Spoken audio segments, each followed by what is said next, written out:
Welcome back, everybody. You know, these technical things happen. Thanks for hanging in there with us.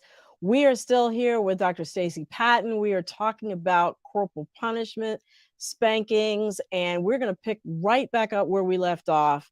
You know, Dr. Patton, you were in the middle of telling us about, is spanking a Black cultural tradition?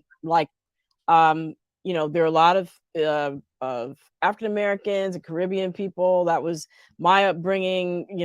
Being in a Caribbean plus African American family, certainly corporal punishment was on the table. And so, is it a Black cultural tradition?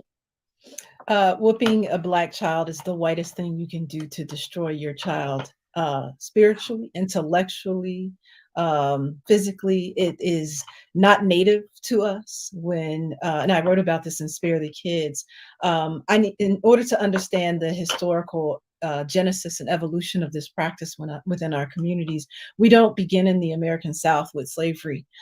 We don't begin with Black folks in the diaspora. You go back to Europe, to a culture of people who had been destroying children for thousands of years. The birthplace of corporal punishment, the sort of ritualistic violence against children. And so the degree to which Black people practice this tradition is a byproduct of colonization, enslavement, and indoctrination into a bastardized version of Western Christianity.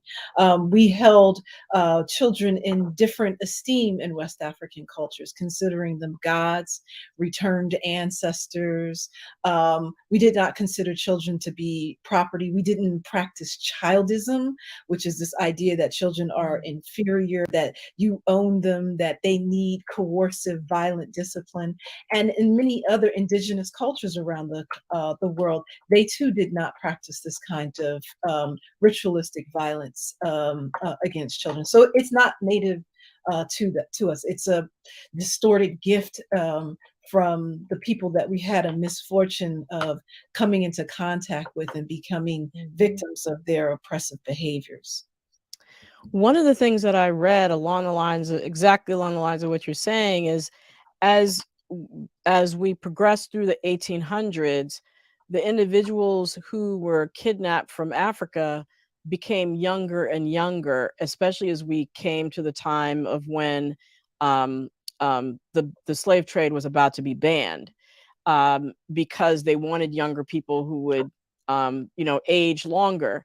And so, what role did that have in terms of not having a clear understanding of child rearing practices? If you were taken from your homeland and from your parents as a child, Mhm. it seems like you would be more vulnerable to, um, new ways or things that were against your tradition of raising children.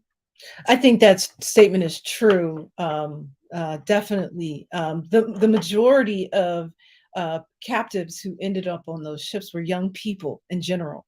But as we get, as you said, closer to the 19th century with market demands, you have children who are, young as 8, 9, 10 years old, being bought over for specific labor practices.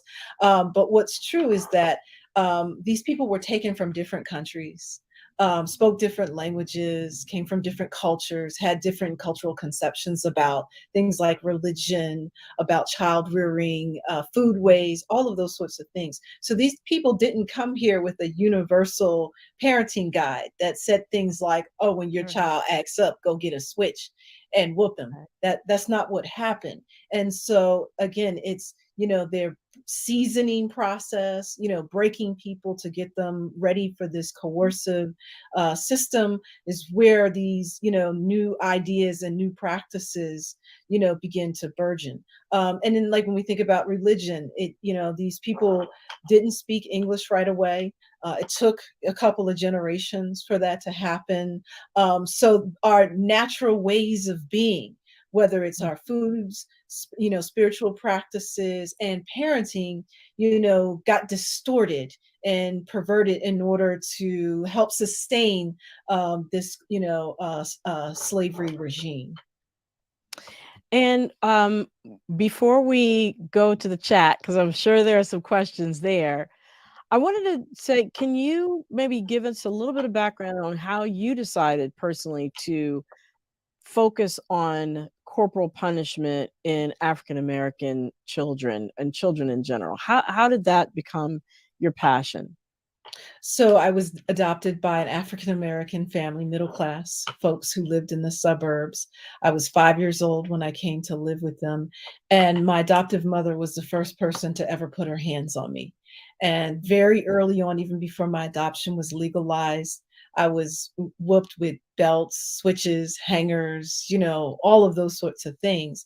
And at 5 years old, I never normalize this. She said it was love. It was to protect me from the white man, to make sure I'm obedient, that I didn't fall victim to the streets, that I didn't become a young girl who got pregnant, all of these different Mhm. rationale, but it didn't feel like love. It didn't feel like protection. And because she wasn't my real mama, that, made it, that was actually a protective factor for me so that I didn't grow up to become somebody who rationalized being hit. And so I ran away from home, very early on, ended up in foster care, was lucky enough to get a full scholarship to boarding school and then on to college. And I Mhm. knew that I wanted to dedicate the rest of my life, trying to convince, especially my people to let go of this, let go of masses, lash. And every Right. day I wake up and I look at these scars on my face from an extension cord beating from when I was 7 years old. And it's this fleshy Oh. braille that reminds me that I don't want any more kids to grow up experiencing that kind of pain and degradation that I went through. Thank you so much for sharing that with us. I can tell from your passion, you are a true crusader. And from the first time I heard you speak, I was, just I already believed it, but I was mesmerized by everything that you had to say. And so I'm really glad that you're here tonight. And I would love now to go to the chat and see what some of the questions and comments are. So Bria and Wayne, if you could come on back on and let us know what's going on out there. Do people have questions? Th- Yes. it's tough to get our questions back. Here's Oh, you take the first question, Bria. Yeah, for sure. So the first question comes from Yvonne Smith. And the question is, how should parents discipline children under 7? Okay, great so question. one of my big caveats I tell people is I'm not a parenting expert. I do not teach people how to raise their kids. I'm a child advocate, which means I fight childism and I advocate for children's rights. But there are tons of sites out there and programs like conscious parenting, gentle parenting, positive discipline, where you can go. They have free resources to help teach parents about child development, about brain development, because a lot of times people have unreasonable expectations for what their children can do because they don't realize that that part of the brain isn't even developed yet. So Mhm. that's part of the problem. Also, if you're hitting your child, you need some help. You need, if we had adults who were hitting each other, we'd say you need some anger management, right? And so parents need to do step one is figure out what their own triggers are, and think about the state of their own brain and their ability to regulate their emotions and get some therapy, because we can sit here and give people a 10 or 20 point plan of you need to do this, this, and that if your child does X, Y, and Z. But if you don't know how to regulate your own nervous system, those tips aren't going to stick very well. Wow, Great points. that's great. Here we go. Can you speak on body autonomy for young people?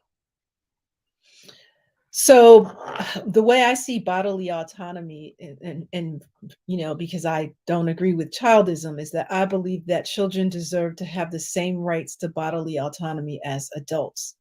The fact that it is a felony for adults, an adult to assault another adult or even an animal, but it's codified in law that children can be hit by their parents is a form of childism. So we don't respect children's bodily autonomy in this country. The fact that we have 19 states where it is still legal to hit kids in schools. It's still legal in every state except New Jersey and Iowa to hit children in private in charter schools. This Wow. country is the only country that has Wow. not signed on to the United Nations Declaration on the Rights of the Child, because in that declaration says that children should be free from corporal punishment. So we have this guiding document, these guiding principles that this country that likes to say that it respects children hasn't even signed on to. Wow. Wow. Incredible. So Well, go ahead. we have a question from Sharon Merkerson. How do you recommend effective discipline? Of course, yeah. How do you recommend effective discipline? Well, it's so interesting to me. We would not say if the subject is men hitting women, beating their wives, their girlfriends, or vice versa. We Um, can't even we joke about that. we know nobody would be asking this question. Right. How do you tell men not to hit their significant others or vice versa? But we have to have this sort of discussion for adults with children. Once again, it's childism that we even have to have these kinds of discussions. But discipline means to teach, right? It means, so if you're hitting a child, what are you teaching them? People need to learn effective communication, to model behavior, to do the work of understanding how the brain works, to get to the why behind, these behaviors. And step one is therapy. If you're already hitting your child, you need therapy. The child is not the problem. The children are doing what is developmentally normal. So I hear parents all the time saying, "Oh, my child doesn't listen to me. They can't, I'm saying things over and over again and they're not listening to me." And then you ask them, "How old is your child?" "Oh, she's 2." And I'm like, hello, that part of the brain for listening, for prefrontal cortex is not developed yet. They're incapable of this. So it's a holistic approach that needs to happen to answer that question before we even get to the steps of discipline. There's work that parents need to do on their own bodies. They need to look back on their own childhoods and recognize that some of the things that were done to them was traumatic. It changed their brain chemistry. It rewired their brain. It messed with their ability to emotionally regulate, right? And so now they're parents and they're seeing their children's normal developmental behaviors and they're triggered by it because, oh, that child is climbing on that. When I was a kid, I would have got whooped. So they're often reacting to this stuff from their own childhood and then carrying it forward onto their own children. There's a lot of work that needs to be done to rewire people's brains. Right. Our cultural thinking about children as property. It's a lot of different layers to answer that question. And I think you mentioned therapy, and I would also, it sounds like parenting classes as well, that parenting is not just an accident, it's a very intentional thing that you do. And that there are ways to do it which culturally we've been stripped of because of our history. And so sort of starting again from scratch and having the humility to start from scratch with therapy and with parenting classes as well. Absolutely. What else we have out there? Bria? Yeah, so this is a little bit of a longer question. So roll with me here. It says, I've taken the book Spare the Kids for a read to have something to do in between classes. And it has brought up interesting conversations, such as statements that say, I rebuke it in the name of Jesus. This is what is wrong with y'all young people. You get all this worldly stuff in your heads and don't honor your parents.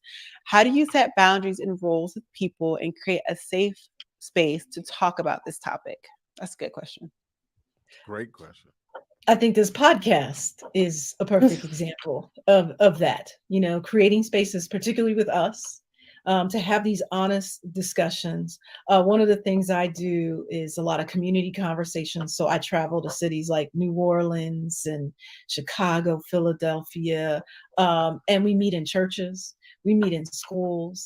I have these conversations in hair salons and barber shops, Wow. in the churches especially. And anytime I'm invited to have a radio discussion about this, it's an opportunity to shift, some people's mentalities around this. And, also we have to combat those statements, Bria, that people say, about young people, to combat these myths. So, for example, people will say, these kids today, are horrible. And it's usually from the people whose generation was on crack or, creating all kinds of sociological problems, right? It's always interesting to me, like people from the 80s, making these statements about millennials and Gen Zs, but the data don't bear it out. These children are drinking less, they're doing less drugs. Violent crime, juvenile crime has gone down.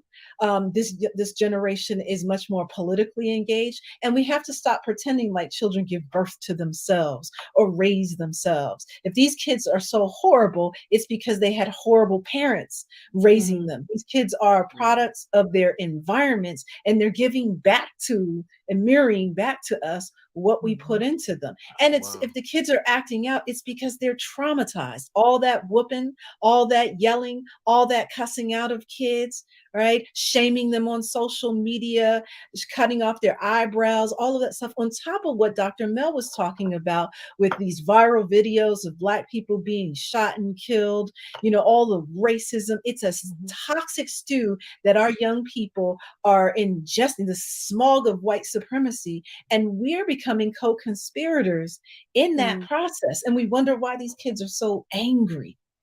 So we have to get past the myths. I, I Well said. that was incredible. That was an incredible statement. So much there, but I want to take it forward, not necessarily to small children, but in college, a lot of our young people are pledging fraternities and sororities. I'm a fraternity member. Okay, uh, both Dr. Mel and Bree are sorority members, Yeah. and and I my thinking has changed in how people should enter the fraternities. I mean, when you know better, you do better, right? How in some of the fraternities, this beating stuff is happening and still happening, like still happening. What's your thought process on that? So And it's that carrying interesting. on. It's interesting you say that because I was just in a documentary with Byron Hurt, the filmmaker. He just got about 2 or 3 weeks ago, PBS aired his documentary called Hazing, and it is focusing on his time being hazed and him turning around and hazing, but talking about the deaths of people in fraternities and sororities, the cultural mindset around that, right? The historical roots of the practice. And it's a form of internalized racism. The people who are holding the paddles now and doing the branding and all of that sadistic violence are our own people, and it's something that needs to be purged from our culture. Again, it's the same ideology that we have in families who say, well, you got to struggle, you got to go through some pain, right? It's not going to kill you, it's going to make you stronger. Actually, it's messing up your internal wiring, your thinking, right? And then you want to pay it forward by continuing these cycles of violence. It's the exact same mentality, and we need to get rid of it. Wow, Dr. Mel. Wow, excellent question. Yeah. So, um, this has been amazing. There's one other thing that I wanted to get in, and you alluded to the disproportionate incarceration of Black men, and that being a reason why you know we have historically justified spanking at home so that you don't get arrested or beat by the police or taken to jail. What are the statistics around that? What is there any basis for that? I always say that if whooping children was so successful at keeping Black people out of jail, keeping them safe from police brutality or being killed, then why do we keep having national conversations about police brutality? Why did we have a whole Black Lives Matter movement? What this says to me is that people don't understand the history of the carceral state, the rise of the carceral state, which began in the 19th century, that needed Black bodies, young and old, to feed, a racist capitalist system, right? If whipping children were a prerequisite for success in this country, then Black people should be ruling this country, quite frankly. But when we look at the data, so one of the things I hear parents say to me all the time, if I don't whoop my child, the police will kill them. So I actually aggregated some numbers from, police shooting databases from like the Washington Post. It's called Fatal Force. And it emerged during the Black Lives Matter movement. It tracked the numbers of Black people and white people, other groups who were killed by cops. And I believe from like 2000, I maybe have the dates wrong, but it's like a 5-year look. And what I found was that a total of 41 Black children were killed by cops during that time. Then I looked at the government's annual child maltreatment reports, which come out every single year. And during that same 5-year period, I found that over 2,000 Black children were killed as a result of maltreatment by their own parents. And so I don't say that in a Black on Black crime kind of way, like Fox News, but the reality is that Black children are more at risk of being assaulted, seriously injured, or killed by their own parents than the police. And we have to deal with those numbers, and a disproportionate number of the victims are Black boys, and the disproportionate number of perpetrators who kill Black children are Black women aged 40 and under. That's what the data shows us. Wow. On that note, yeah, that is mind-blowing. And we have to wrap. I really want to thank you for being here. Really want to thank you for sharing all that wisdom, all that knowledge, your own story, covering everything from our history to our present. We need to have you back. The chat is asking for a part 2. So many questions. Everybody's asking for a part 2. Absolutely. Well, I thank you for having this important public health conversation, because, we talk about racial disparities in health, but we don't talk enough about the childhood roots of that, the accumulation of stress and inflammation in the body due to whoopings, right? So exactly. Thank you. And so that's a huge part of it. And so thank you to Bria and Wayne. Thank you to the audience for all the wonderful questions and comments. I can't wait to go back and read the ones that we didn't get to. And before we go, I have to remind everybody in my Be Health Empowered family that there's a special research study that's being conducted at Howard University to find out how you have been faring and getting through the COVID-19 pandemic. It's called the COVID-19 Resilience Study. It doesn't mean that you had COVID, whether or not you had COVID or not, just how have you dealt with all the stresses of the pandemic. So you can get reimbursed up to $100 for participating, and all you have to do is fill out 2 surveys. That's it. So if you have any interest, please reach out to Dana Harvey.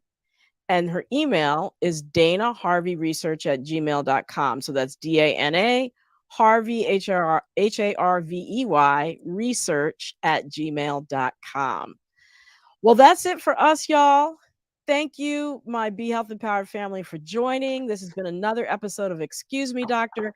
And until I see you again, remember, be wise, be well, and be health empowered.